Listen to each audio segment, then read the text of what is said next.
Hi,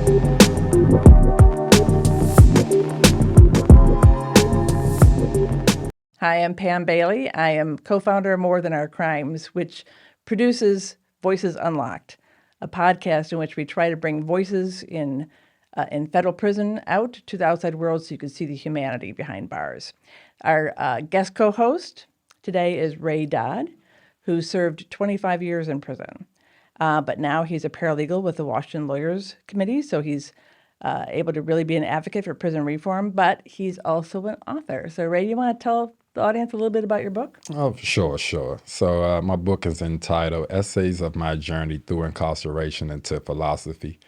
The book is loosely titled that for a reason, mostly for educational purposes. I wrote this book throughout probably the last 5 years of my incarceration. I had been jotting down all these ideas, and I put it into a book form. And the principle of it was how philosophy shapes the mind and how people believe in these ideas that shape their philosophical views.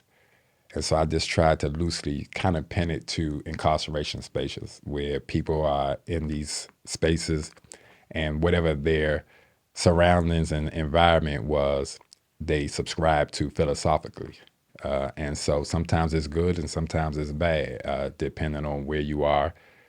And the purpose of the book was to educate people in and out of prison that when you are constantly in something, you tend to be part of that something, even if you don't realize it because of the belief of how to get through it. So I self-published it a few years ago after I was released, and I put it on Amazon.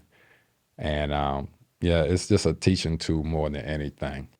Well, in a way, I think it applies to some of what we're talking today because we're focusing on holidays because, as we start the fall season, I mean, a lot of us outside love this time of year because it's a whole bunch of holidays sort of close together.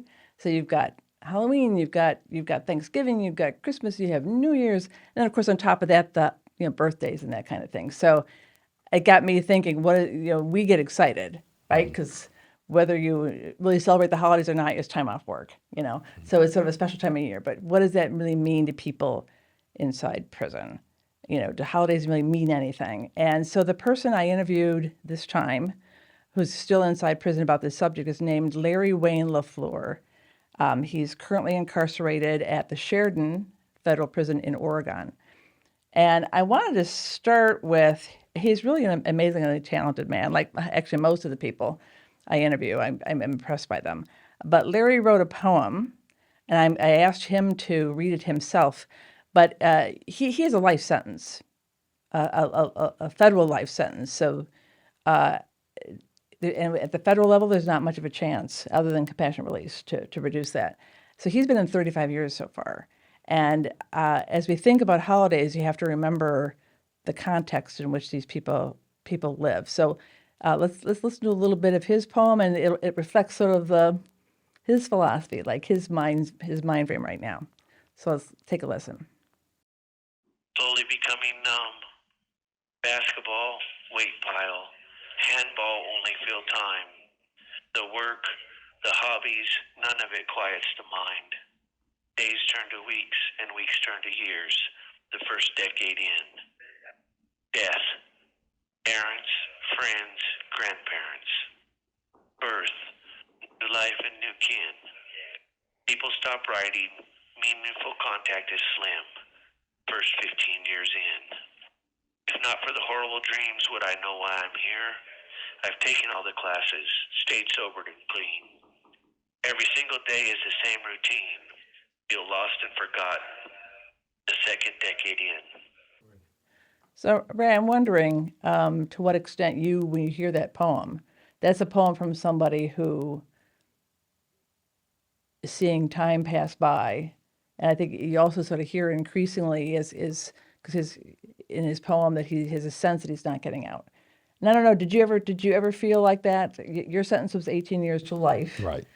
When IRA came along, the DC bill that allowed you to show a judge that you're rehabilitated and should be released. But before that bill, did you find yourself feeling and thinking the way he does? So it's I won't say that everyone feels the same because prison has a way of desensitizing you to hope. Part of that falls into that psyche and that philosophy of life. And this is why you have people that turn to drugs, suicide, the whole 9 yards. Some people strive. Some people are moved and energized to the point that, you know, I hate to paint a broad stroke of this is the way that people feel because that's not true. People deal with trauma differently. And so, in the case of, Nat feeling, I've always had this idea in my head that I was going to find a way. No matter how many times that I would fail in court, no matter how many letters that got denied, no matter how many motions. So, when it comes to having that hopeless feel, I can't say that I ever felt that way.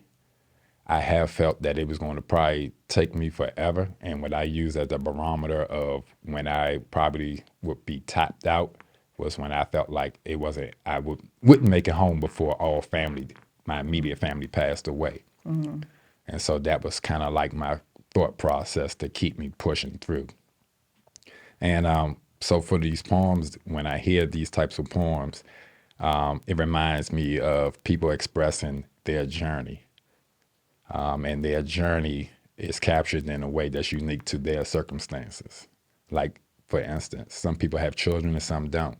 So those are motivating factors or depressing factors. When it comes to holidays, some people are desensitized to holidays. They don't look forward to a holiday because it really doesn't have any value for them. And in some cases, people use holidays as a mechanism to cope or to celebrate life. Mm-hmm. So, it's a very complex idea of whether or not, survival and having that thought in your head that one day I would get out of jail. Even though I have 10 life sentences, think about the people who have I say overkill of sentences. You only have one life and you get 10 life sentences. And, that alone should be a violation of the Constitution. Cruel and unusual punishment. Agreed. How can you get 10 life sentences and you only have one life? Yeah, I mean, I will say that I feel those poems when I hear them because it gives me a peek into that individual's life. And it's a shared, and some people identify with those journeys and some don't. But overall, I think that it has a message in it that people could, a peek in someone's life that's going through those moments. Well, and I have to say, although that poem, really pulls at the heart for me at least. I mean, it's sad. But when you talk to Larry as an individual, he's actually pretty upbeat. He's very lucky and that he has a wife who really loves him and is very connected to him, and 5 grandchildren, as you'll hear him talk about it. So he has that. He has a very active, strong support system, which a lot of people don't have. Right. So it's fortunate. And yeah, he's a delight to know. In the first part of the interview, because he has been in prison for so long, he can remember a time before I got involved in prison reform. From the time I got involved, which is around 2020, I've never been able to send my friends in prison an actual card. It's always sort of a struggle to figure out how do I help them celebrate? How do I make this special for them? Because I can't send in any kind of like drawings or cards. But he recalls there was a different time when it was a little bit easier to mark holidays in some way. So that's what he talks about in this first part of the interview. Like I said, I've been in prison since 1989, and when I came to prison, we got mail, just mail. They opened it up and they gave it to us. So that means we got greeting cards, birthday cards, holiday cards, all of that stuff. A few years ago, I think it was right before COVID or right at the start of COVID, they started photocopying all of our mail. We get nothing but photocopies for mail, and they did warn us, and they said it was due to drugs in the institution, that they were trying to eliminate drugs coming into the institution. So now we only get photocopies, and they don't photocopy greeting cards. They will send them back unopened to our family. So it has changed the holidays drastically for most men in here. The holidays aren't easy in prison to begin with. People miss their family traditions,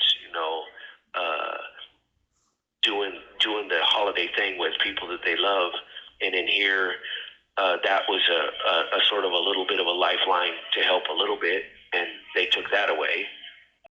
So I remember when we were getting those postcards and Christmas cards, and one of the things that's most memorable for me that I recall was not even really the content of the card. It was the fragrances on the card, because in prison, people don't realize that you lose a lot of your senses. And when I say senses, it's because you're constantly around steel, concrete. There are no perfumes and colognes. And so when the mail comes and you can smell it before it gets to your door, it's like it's a refreshing feeling of something, a piece of the outside world. It's puts you mentally in somebody's department store.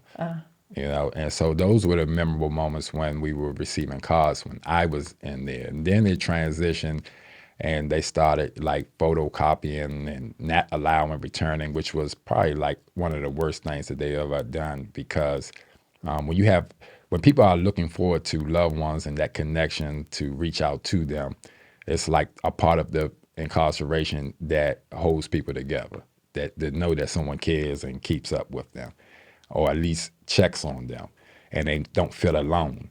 And so, one of the reasons that, well, the reason that they mostly said was because they were saying that was the reason for the introduction of contraband into the facilities. The drugs you're talking about? Talking about drugs. And so the drugs that they were talking about were drugs that were being sprayed on cards and of that nature. But that was a very small number of, probably, if you had to guess, of how many people are in prison versus how many people try to get drugs in prison, it's probably 1%.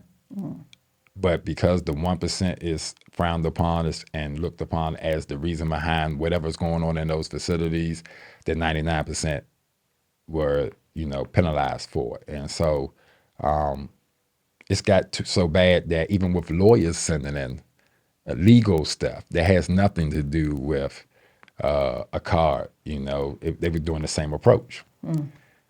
And so, it's really no oversight to the BOP when it comes to their practices of taking away stuff. It's sad. Yeah, I mean, it seems to me, because I'm going to give an example in a second about how they're increasingly restrictive, usually because they're afraid of drugs being smuggled in. And yet, drugs are still extremely prevalent, so obviously that hasn't worked. And you have to balance, this is what Larry's going to talk about next, you really have to balance, and they don't seem to do this, balance the, okay, we're going to stop this 1% of drugs from coming in, against the mental health cost for people who are spending, years in prison. And at some point, when is the cost to mental health greater than that little bit of drugs you're preventing from coming in? What I asked Larry about is, so, they've introduced tablets into, I don't know if they had tablets in prison before you were released, but now they have tablets in the prison. They can watch movies and they get their music that way. But the talk is that the use of the tablets are going to expand.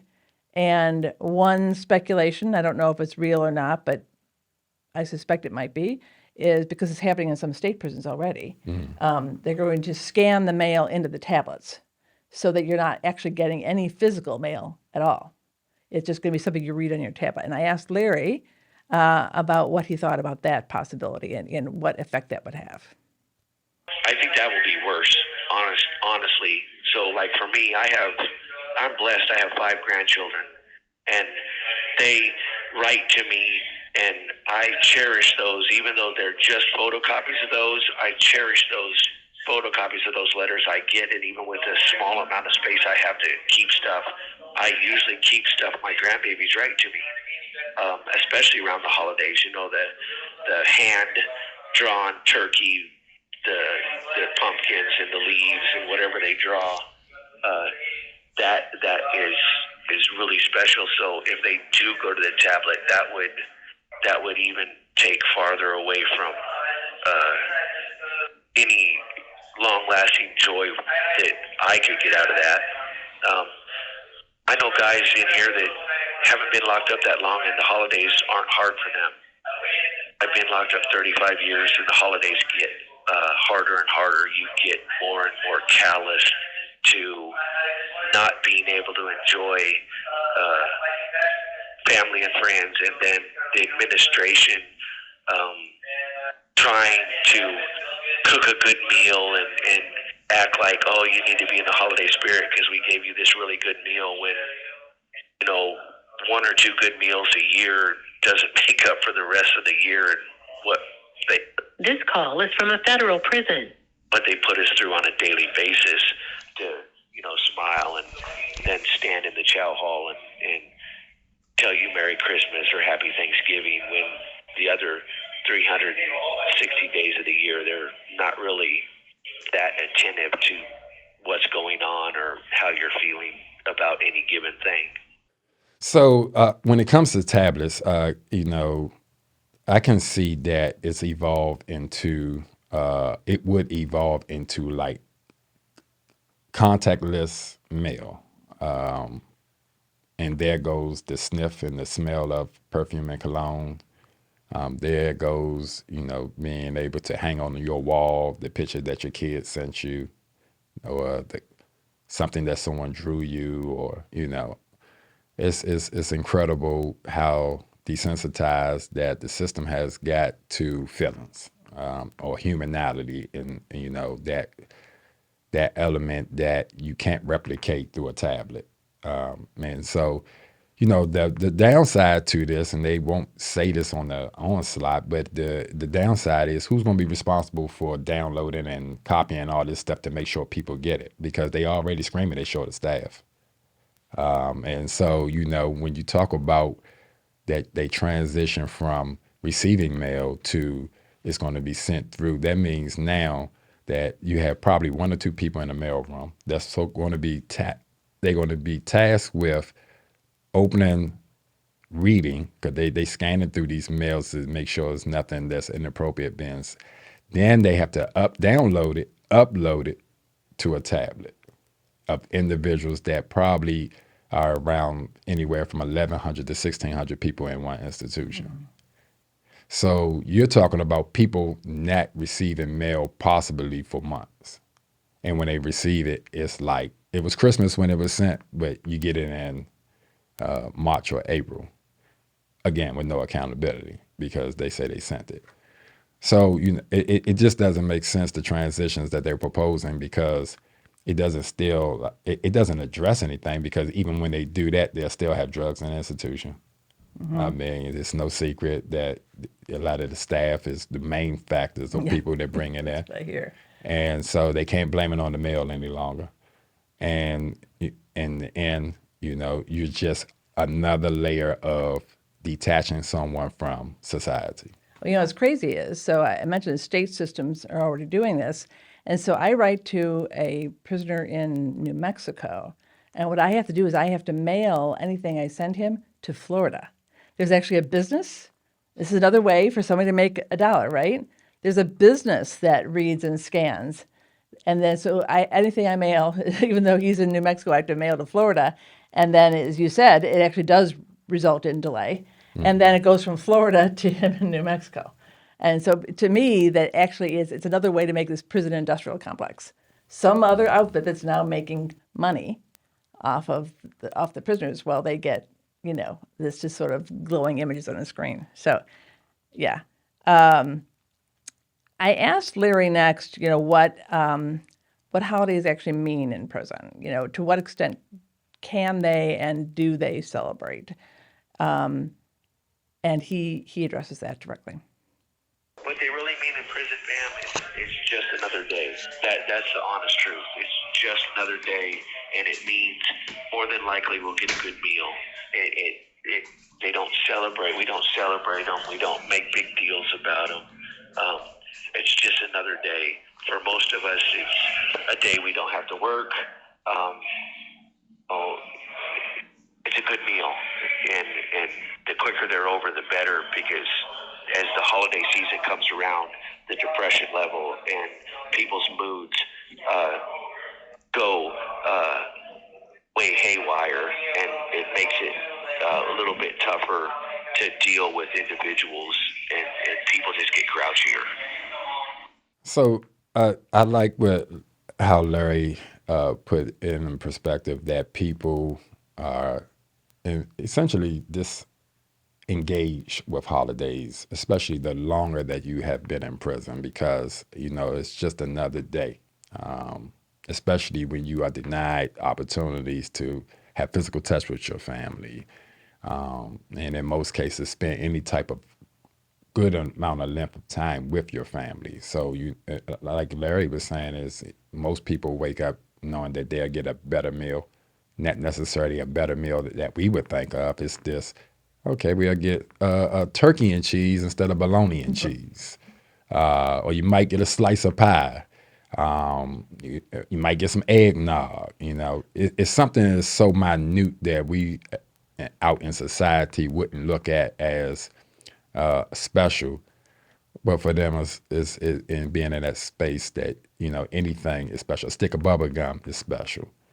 But one of the things that, for my own personal experiences about holidays, I had a very strong relationship with my immediate family, extended family members, friends. It was, I won't say it was depressing, but I didn't wake up on a holiday morning feeling like I should celebrate it. For me, it was another day. Of course, I was looking forward to a piece of pie, the eggnog. I was looking for, what could I gain out of this day that tomorrow and the rest of the year I'm not going to be able to get. And so, a lot of people have these ideas. Again, everyone not being in the same boat, because some people wake up and don't have anybody to call or no one to look forward to reaching out to them. So their experiences could be quite different. It's a very, I guess for some people it's emotional, and for overall, and when you look around, I think people try to be joyous because it's just the thing to do, but you have a lot of conflicting emotions that are, especially in the men's prison. I don't know about how it is in the women's prison, but in men's prison, you got someone might be upset because they can't get on the phone at a certain time to talk to their kids or loved ones. And then you have some that, they good. It doesn't make a difference. If it was Christmas or if it was Halloween, it's all the same. Yeah, well, and you mentioned, I remember one year my co-founder, Rob Barton, was locked down right over the holiday season, so couldn't even have phone calls. But it's interesting, I was mentioning the state system before. The one thing that New Mexico, at least, is better at, and I don't know why the federal prisons can't do this, they have an outside service where I can order food that's not available in the commissary, special foods, and have it sent in, so it's inspected, so it's approved, and they have a special holiday Right. basket you could send in. Like a holiday gift baskets. Yeah. So the federal system used to do that. The federal system evolved. The federal system used to wear your own street clothes at one time. They used to have quarters in their pockets and put it in the phone machine. So it has drastically changed over the years. And part of the reason is because they started bringing more state inmates into the facilities than they were actually federal inmates. So why would that make a difference? The difference is because at one time, your predominantly federal population were white collar crime or some type of cartel. It was people with money, basically. So when you bring in people from these state systems who don't have money, then you treat it a lot different. So it's a major factor. But I hear that all the time, that federal prison has gradually gotten worse in a lot of ways. It is. Lockdowns, yeah, the way you're treated, yeah. So I asked Larry next, so, okay, if family members can't send cards in, what can they do? What do they do? What can you do so at least there's a little bit of special family time during holidays? And he talks about that. The only avenues for family to do something special for the holidays are if you happen to have a visiting day on or near a holiday to come see you. They can send you books from a company like Amazon or one of the book companies, but they can't send you books personally. It has to come from a company. They can send you magazine subscriptions, and they can send you money. That's really about it. There's not a whole bunch family can do for federal inmates to help them celebrate the holidays. They have closed down every avenue and made it even harder. Now they can't even send us pictures unless they go through Photo Pigeon or Shutterfly or Free Prints. Our family can't just put pictures in an envelope and send them to us. We don't get them. So I asked Larry next about the New Year's holiday specifically, because I was thinking of all the holidays, but New Year's is so focused on the excitement of starting a new year. And what would they really mean in prison, though, when time sort of becomes like all the same, sort of hard to mark milestones. And so Larry makes a very interesting comment about how it's a little bit different depending on what your sentence is. For some people, it is. For people that have a long time, definitely New Year's is nothing to really celebrate. Myself, with my life sentence, New Year's is just another year past and another year starting where I am. But I have a lot of guys around me that are excited for the new year because it's closer to home. It's closer to the door for them. And they get really excited about it, which I can't blame them. I would too. I'd definitely get excited if I knew I was going home. So New Year's is I never thought of it as a way of, again, I was coming into this situation with a life sentence. So New Year's was another year. What it meant to me was another year on this sentence, which was endless. So it didn't have any type of specialty to it, where maybe some of my other peers were 1 month or a year closer to their out. And so although that New Year's is supposed to be like this benchmark of, living on the earth and breathing and all well-being, it doesn't necessarily feel the same way in the prison setting, because depending on what your sentences are, it could be a reminder of you got a long way to go, or it could be a reminder that you got a short way to go. And so I wouldn't say that many people would, look at New Year's any different than they would look at any other holiday, unless they have this short end date coming up. But at the same time, I wouldn't say that people discount it either, because some people take the blessings that I'm able to make it through this process X amount of years now. What does the prison do for New Year's? Do they do anything? So again, it has evolved. I don't know what the current state is. It used to celebrate it with a meal. Everything is celebrated with a meal. So, like, what would be a New Year's meal? A New Year's meal used to be, this is how it evolved. It used to be steak and something, and then it went to chicken and something, or Cornish hen and something, minus the alcohol, of course. And it varies. And then it got to the point, it was, I can recall that maybe the last one that I actually had in the BOP, which is like 2019. If I recall correctly, it was a bologna and cheese sandwich. Oh, God, that's sad. And I don't eat bologna. So, and it was partially due because we were on lockdown at the time that this was going on. So, yeah. Yeah, and I'm thinking that because short staffing is so bad at the prisons now, that it would seem like all the staff would want to take off for holidays. So there might be more of a risk of like meals like bologna because they don't have enough staff. I don't know. Well, I mean, staff take off all the time. Like this got bad to the point that staff take off for Staff Appreciation Day. Staff take off for whatever. And there's no explanation to the population of what's going on. They just lock down. Yeah. So, the thing that I struggle all the time with, because there's so many people I talk to in prison, is what do I say? I don't want to say something. I don't want to like ignore the holidays, but I don't want to be inane about it either. Like say Happy Holidays, which what does that mean? Merry Christmas. So I asked Larry, what should people like me, who have friends or family in prison, what would be appropriate to say? And this is what he says. Yeah, you should acknowledge it. Don't not acknowledge it. Just be yourselves. Don't be fake. If you're talking to somebody in prison that's got a long time or a short time, just be yourself. They know, and just to show you care, even though they might not let you know that it touches them, it really does. Um, oh, that's my beep. It's getting ready to hang up. Yeah. Um, yeah, just be yourselves. Be honest, because that's what guys want. They just want honesty. And if you guys are really wanting to wish them a happy New Year or Merry Christmas, they really will enjoy that, and it helps. It really does. So that's interesting when it comes to what do you say to a person during the holiday season. And again, individuals know individuals. So it's really not, again, a broad paintbrush of how do you address people. Some people, again, have different perspectives on what a holiday means. So if who you are corresponding with is someone that is into the holidays, then of course, the Merry Christmases and Happy Holidays.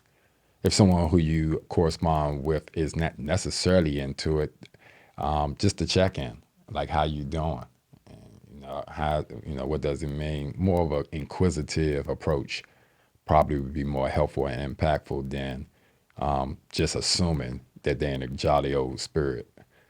And so, again, one of the things that I always advocate is, a lot of times we tend to do it unintentionally, but we broad stroke it and we do it a disservice.